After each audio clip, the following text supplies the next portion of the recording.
Sasagutin ang inyong mga katanungan. Diretsahan. #palatanong.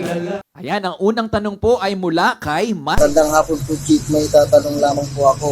Isa po akong PWD at madalas ay sumasakay ako ng taxi papunta sa aking trabaho. Nais po malaman kung may diskwento ba ang aking pumasay sa taxi. Maraming salamat po. Ayan, talagang may batas tayo. Ang PWD po ay may discount. Yes. Hindi lang sa transportation, no? Ibang mga services din Oo, po, pati Chief. sa Base ticket, alam foods, ko, medical, airfare eh. Diba? medicines. Ay, ewan ko, ako sa senior Sa meron. senior, may ganun Oo. din. PWD senior, halos magkapareho Halos yan eh. parehas po. Oo, kailangan magpa-register ka lang.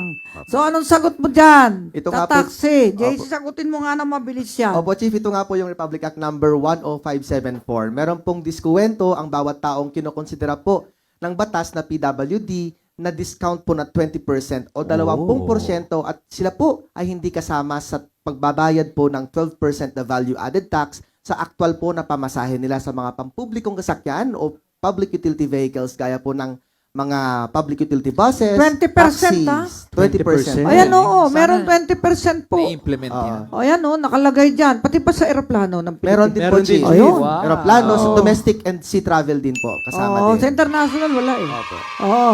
Kaya tamang-tama po, pwede po kayo. At discounts. ang batas po na yan ay batas na nilikha ng ating Kongreso na ipinaiiral ng Republika ng Pilipinas.